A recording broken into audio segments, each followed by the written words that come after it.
Hello, good evening, Shalom. Thank you so Hi, for honoring my invitation. Thank you so much for agreeing to come on this channel. Like I really appreciate it. Thank you so much. you're welcome. You're Yeah. welcome. Nice to be featured on Alice's YouTube channel. Oh, so nice. Like we hope to see more of you. Really do hope to see more of you. Hopefully. Yeah, so I have some questions for you. So I'm just going to Okay. ask you, and I'll just let you take the ground. So the very Mhm. first one is, can you introduce yourself, like your name, what you studied at undergrad, your current university, what you're studying, your current course? Okay. My name is Shalom Azolike. Shalom Chidogo Azolike.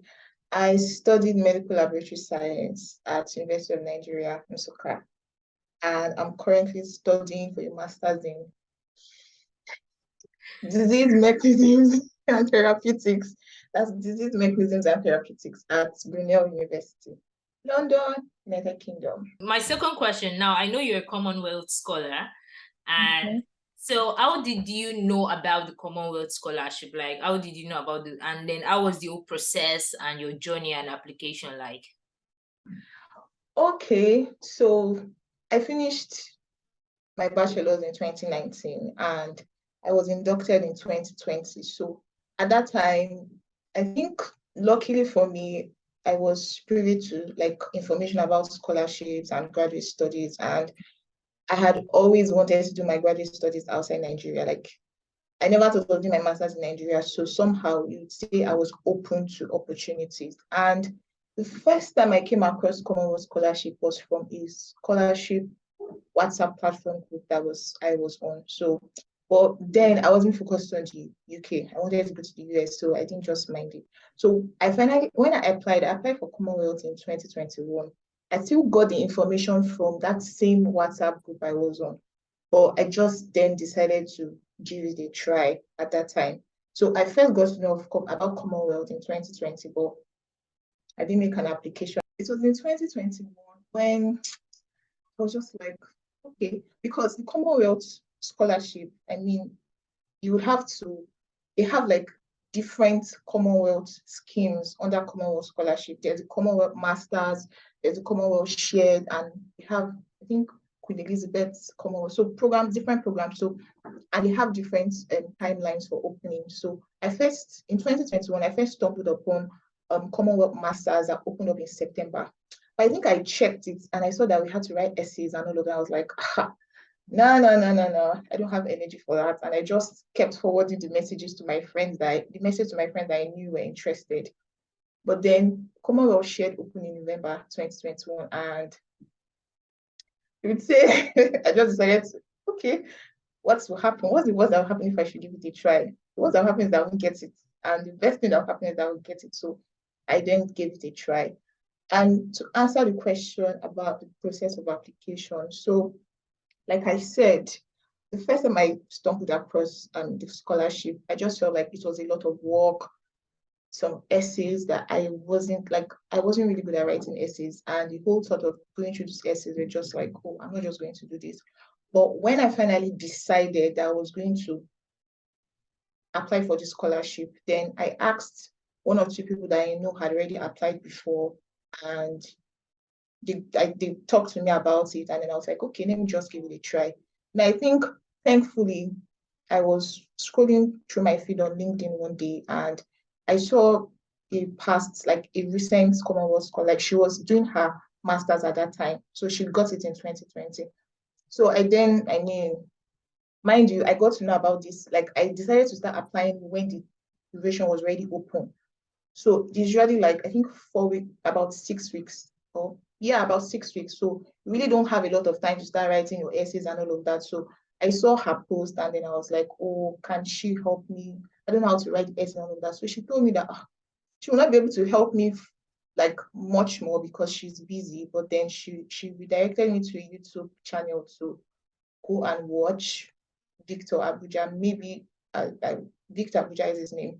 That he did a video on essays I could watch, and then if she has time when I'm done, she'll help me review. So I was like, at least there's some level of commitment because I know many people would say they didn't have time. So I went, and that was all I needed. I would say that was all I needed because I watched the videos. I was able to write my essays in about 2 weeks, funnily enough.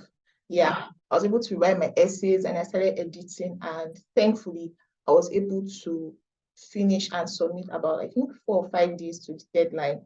I made the applications and I submitted. So the whole process was, because I was determined to make the application. It wasn't as rigorous as, it wasn't as rigorous as I would have thought. And then thankfully, because I had resources available for me, so it made the process a little more easy. Plus, I wasn't really doing anything at that time. I just finished my internship, so I just had like that space of time. So I just put in my all. I don't even know how many hours of did I was on my laptop, but that was how it was. So I made my application before the deadline in December, and yeah, then you just have the whole January to like July to wait for an outcome, and that's that basically. Okay. You just applied once. How many times did you apply? Just once, right? Okay, so yeah, I just applied once. Like, thankfully, what happened was that, okay, I said I was thinking about applying, making applications to the US. So Yeah. I was like, let me just make this application. At the end of the day, I was going to apply to the US. I didn't later make any application to the US. So after I made my Commonwealth application, I applied to like 4 schools, because with the Commonwealth shared, you can apply to as many schools that you want, provided they are doing the courses that you're interested in. You can apply, and so far you can meet up with the deadline. So I applied to 4 schools. Yeah, all of them in UK, obviously, and then I was just hoping, because actually just one selection that you need. Even if all the 4 schools select you, you can only do your masters in one. So thankfully, I got admission from the 4 schools, but it was just one school that selected me for the Commonwealth. So yeah, I just got it at one go, basically, which was surprising for me. But yeah, I got it.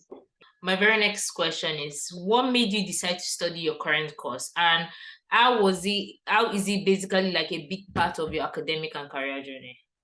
So I'm currently doing a master's in disease mechanisms and therapeutics. It's not like that was a course, like maybe I was looking for a course like disease mechanisms and therapeutics, but because how the Commonwealth shared scholarship works is that the participating schools they will upload the courses that are funded by the scholarship.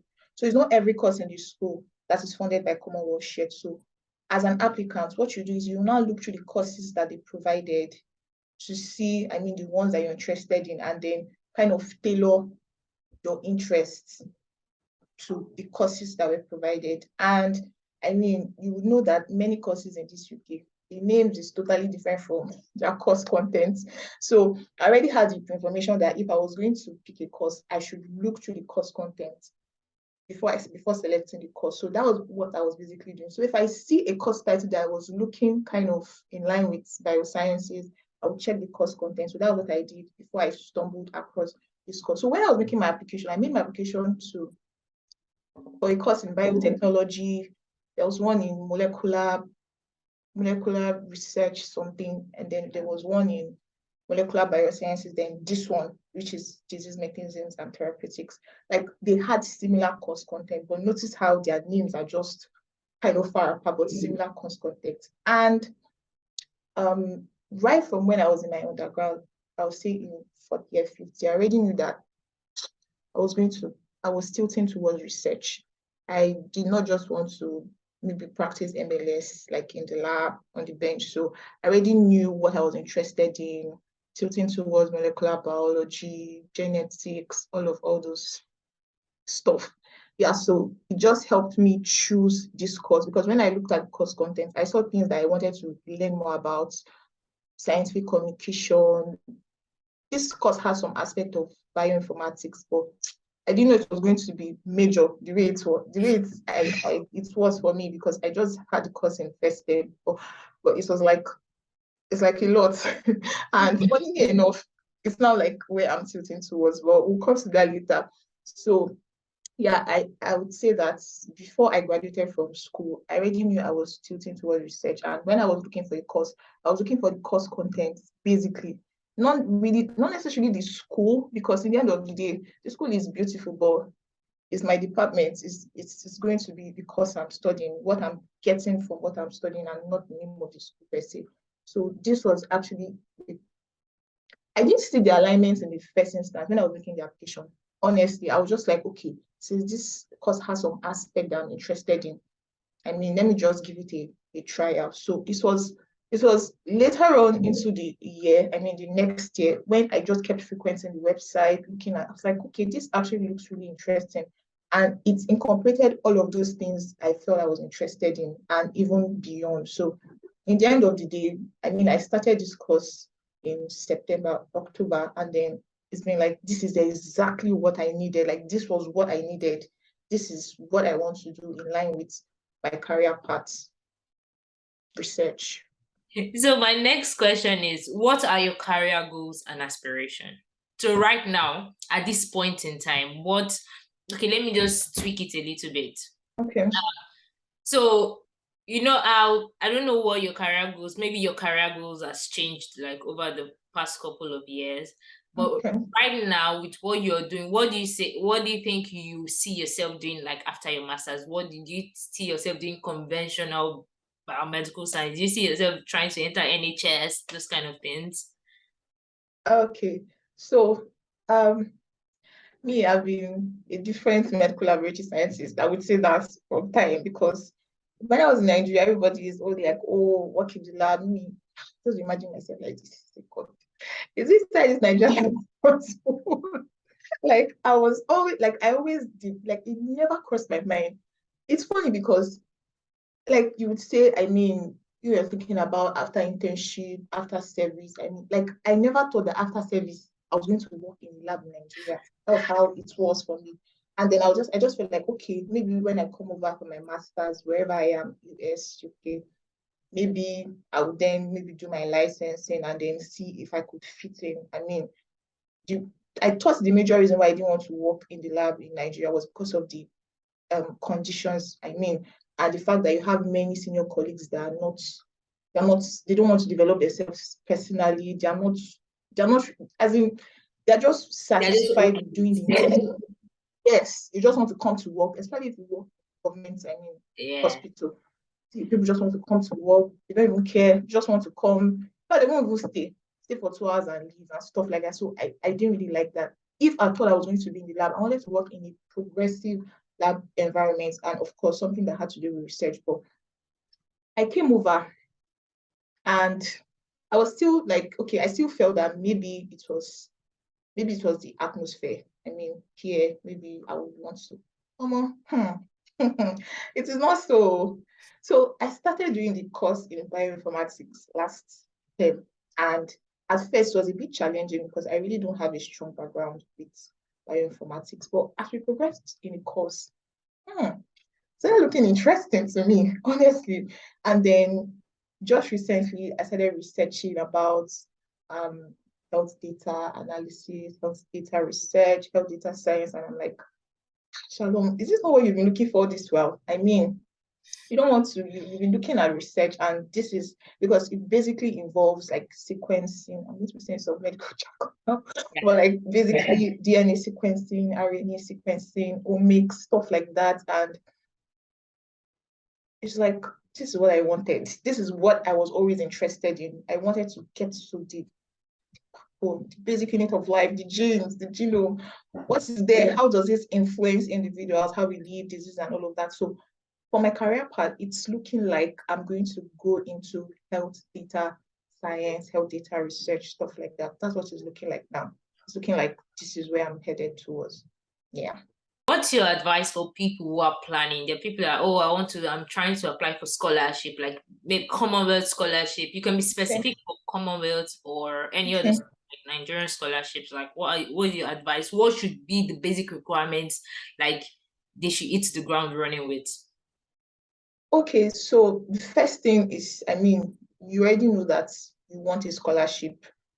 I think the first thing to do is to position yourself rightly for that, because I believe that opportunities are available to those that are looking for it. Like, just say, I want to give an instance now. If I'm looking for a black puffer jacket to buy.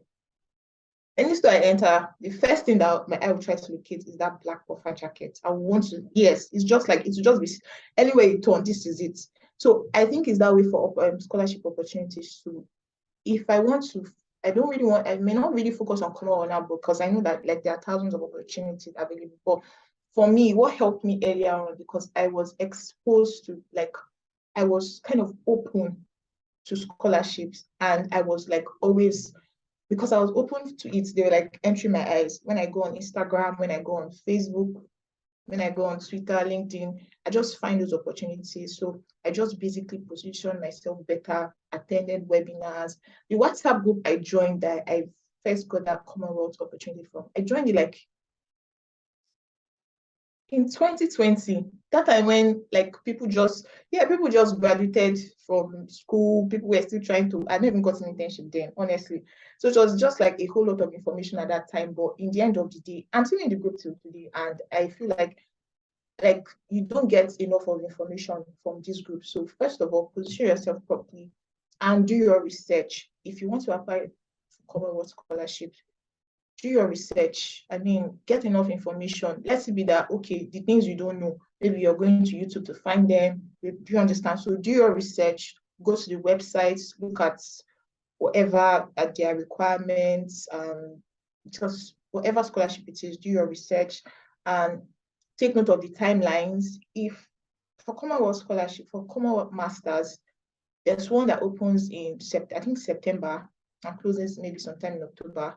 And there's one that opens in November and closes in December. So take note of the timeline so that you can prepare yourself adequately for these opportunities. I mean, prepare your documents, prepare yourself. If there are requirements for the scholarship, like for example, if you want to apply to chairman, you know that I don't really know much about chairman, but I know there's a section of the essay that wants to test your leadership capabilities and your community service, stuff like that. So if you're lacking in those aspects, you have like some time, do you understand, to prepare yourself and make yourself better suitable for a scholarship. So that know the timelines so that you'll be able to adjust properly. Don't be discouraged. I mean, you may just hear about it and feel like nobody ever gets it. When I told some of my friends that I got Commonwealth, like they used to see, but they don't know that human beings. I'm sorry, they didn't know that people used to get scholarship because it was just so very abstract. And when I was applying, I told somebody that more like was like a mentor to me, and he was like, scholarships are very competitive. Like he is also pro USA. Like I mean, there are a lot of opportunities there. So he was like, those scholarships are very, very competitive. This was like, let me just give it a try. And as God will have it, I got it. So don't be discouraged until you actually give it a try. And you'll be surprised at what you can do when you're determined to give it your best. So don't be discouraged. And yeah, basically just keep informed. Look at their website for the documents, the necessary documents for many graduate opportunities outside the country. Basic documents are your passport, your transcript, your certificate, statement of purpose, and all of that. So for those documents, you need to start, if you don't have them, start making plans to get them. Get your passports, because I tell people that the little people I've talked to, if you're looking for graduate opportunities outside the country, you will not wait until you've gotten it before you at least have your passports, because your passport alone is like, it makes you more like you wake up, you're more serious about it. So get those documents.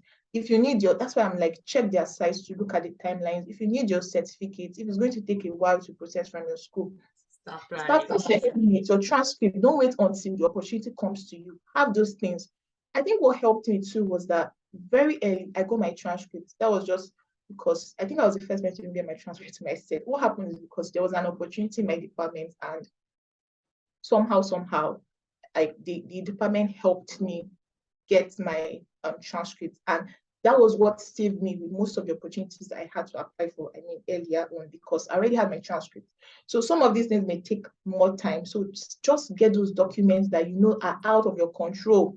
Passports is out of your control. Get them ready, transcript, certificate, all of those things. Then now work on the things you can work on by yourself to make you better suitable for those opportunities. Yeah. My second to the last question is, what have you learned so much so far about biomedical science? I've seen people's, I think I was telling someone that since I came here, my mindset of biomedical science has just been changing. Today I'm Yeah, like, this is it. Tomorrow I'm like, I think I can do this. So how has your view of biomedical science as a course changed? Because I've seen so many people message me saying, oh, I'm going for MSc biomedical science, and they're always asking me, oh, are there job opportunities in the NHS? I said, me myself that you're asking, I'm not looking for a job in the NHS, so I don't know. Like, because my mind has been opened to like how wide biomedical science is. So yeah. how wide do you think biomedical science is as an like umbrella? Is okay. So I think me personally, I became aware of the capabilities in, I call it MLS because in Nigeria, no, they call it MLS in Nigeria. Yeah. So I became aware of the possibilities and capabilities of MLS. I think that was in fourth year when we started. No, we started doing all of those microbiology, all of those in third year. But then in fourth year, I got to know about like some molecular aspects in hematology. Like I was like, okay, like it was really fascinating because I mean, I didn't really have prior knowledge for starting MLS. I just found I just found myself in MLS. But as I went on, I discovered that okay, MLS actually, when they say MLS is the bedrock of modern medicine, they are really correct because it's like a foundation for so many things. MLS and medical science has medical microbiology, has hematology, has Histopathology. histopathology, has chemical pathology. And these components in themselves, they're like they're like wide. Do you understand? So like even if you say you want to focus more on the chemical pathology aspects, my dear, it's not just about pipetting and I mean all of all those stuff we do Absorbance. in the lab. Do you understand? There's a lot of capabilities in chemical pathology on its own. Talking about microbiology, of course, I think you're a microbiology major, so you know the possibilities again. Medical microbiology has its own parasitology, virology. So all those things, I mean, I feel blessed that I did MLS because no matter where I want to transition to, let's say, in the field of biosciences, it's not going to be so difficult for me. If I want to transition to biotechnology in the sense of medical equipment and some of all those things, it's not going to be so difficult because I have fundamental knowledge of how these things work. I mean, in school, we did something, maybe something related to bioengineering and Yeah, like, biomedical engineering. yeah, biomedical engineering. Yes, it's not going to be so difficult for me if I want to transition to that.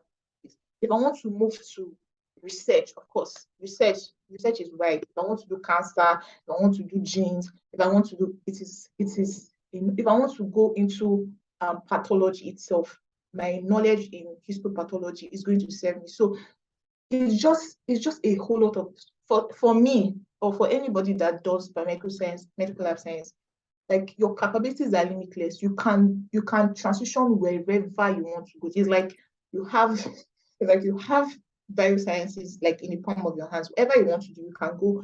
And it's not like you go there, like you can work in pharmaceuticals, you can work in industry, you can work in you can do anything. So people should not just limit their mind to NHS. Like you will be, I don't know, sorry.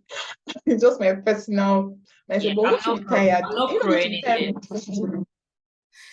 Once you just be tired, I mean, there's a lot of job security, but I mean, okay, look at me now. That I mean, I came here without, I didn't really have a particular place I wanted to go, so I wanted to do research, and now I'm getting interested in health data, like data. Really, it's really as if no, what are you? But I found out that the knowledge I had prior, because of my foundation in MLS, it was kind of easy for me to.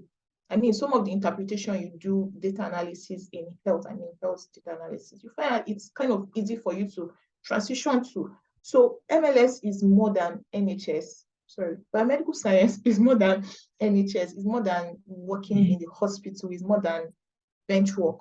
It's more, it's one aspect if you want to do that, but if you don't want to do that, there's a whole lot of things you can do. A whole lot of things, especially, I mean, Nigeria may be limiting in those possibilities because many people just do the bench work aspect, and if it's not bench work, you go into academia. But over here, can testify that there's a whole lot of possibilities for MLS here. Yeah, a question just popped into my mind, and I Okay. just wanted to like ask your opinion. So, personally, for me, I remember in Nigeria, we always used to have this issue with microbiology and med lab, and microbiology people used to feel like they want to work in the lab and all that kind of stuff. Okay. And Okay. coming here, I've seen a lot of microbiologists that reached out to me and said, "Oh, how do you get registered in HCPC?" And I realized that I am not so pissed off as I was in Nigeria about when microbiologists try to work in the lab. And I'm like, "Oh, there are opportunities, there are ways you can work in the lab." And I really think that the fact that I've seen that, my job is not just restricted to the lab has opened up my mind that, Yeah. everybody Nobody is can trying to do what they steal want. any job from you.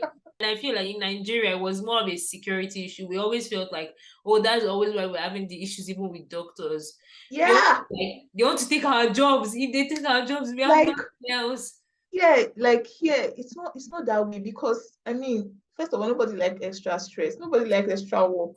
You're not gonna do the work that you're not going to be paid for. So it's not even like in Nigeria where it's like, oh, this is my boundary. Why are you doing what's MLS? Who cares? Like, who And really I like, cares? Do if you what you want have to to come and do. do my Everybody job, has their boundaries. I mean, if this is what you want, fine. And you find out that even here, like nobody is really, it's really so, I mean, you did pharmacy, you have to work in pharmacy. You did MLS, you have to work in. It's not really like that here. Like, it's just a means, like, this is just like a stepping stone. Oh, you did this course, fine. If you want to divulge, if you want to like go into something else, you're free to do. If you're qualified for it, it's fine. yeah, Nobody's fighting about that with I you. think that's one thing that I told Tony that is beautiful. Yeah. So I met someone like he's an architect right now and he's trying to redesign something for my school. Mhm. And he was talking to my boss about how he started as a technician. Like he literally started as a Oh, technician in a lab. Then he started learning engineering stuff by the side, then became a dean of a department, and now he's like in an engineering he's in an engineering team. And I'm like, he just started as a oh, technician. technician. The career path here is not like conventional. Yeah. Easy for people to just transition and just move into, I mean, why are you creating boundaries really? What's it for? Why should I why should I be restricted to doing this because I did this? I mean, if I want to do this, I get the necessary skills, get the necessary knowledge, and I do it and I perform. I mean, that's what matters in the end. Yeah. Oh, this was so awesome. Like it was so beautiful talking to Are we you. done? Yeah, this is how we done. You see, I'm enjoying the conversation. I'm I'm like, serious. Honestly, I did. I did. oh, I thought there were more questions. Okay, that's fine. I watched your video, the one you dropped today, and yeah, yeah, I think yeah, and I was like, this is actually true. Like, I feel like sometimes you just need a change of environment and a change of place for you to see the possibilities or the opportunities that are available for you. Yeah, some people that are in some setting, I don't say Nigeria, well, even if it's Nigeria, you'll be surprised that when they come over here, like it's not normal, it's no longer the way you used to think that maybe, oh, you must do this. You find out that okay, you can actually function better, or something else is catching your interest because of how developed this whole place is. Like if I want to do something early this year, okay, I mentioned that I started getting interested in health data and all of that. What did I do? I said, okay, I really don't know much about this. What do I just went to, I think Future Learn, and I saw some courses available. I'm like, okay, I started taking the ones that didn't have that were not paid, because I felt I just needed the general knowledge to see what I was getting interested in. And it's been fulfilling. Like I just, even though I've not gone to my dashboard in like some days now, but when I started it, it was just interesting to see that it's kind of this easy. I'm interested in this aspect. What do I do? Okay, look for courses, look for people that have talked about it. And then I start to get better at it, start to improve myself, and look for an opportunity to volunteer, maybe put my skills to test. And the next 3 months, I'm doing it and I'm probably earning from it, like this.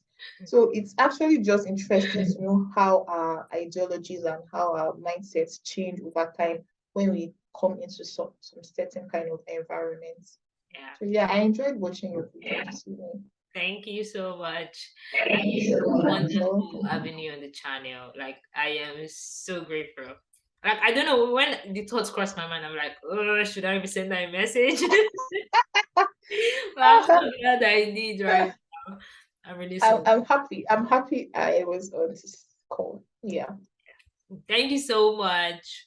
You're welcome. You're welcome. Thank you so much. It was wonderful having you. I don't know if I can link your LinkedIn page on like at the end of the YouTube. Yeah, you can. It's just that I don't post anything on LinkedIn. No. And just I'm it's not active it's on a LinkedIn. professional No. platform. So let's say Yeah. then. So Yeah. Yeah. all It's right, thank you fine. so It's much. It was fine. awesome having You're you. welcome. Take care All of right, yourself. Bye. bye.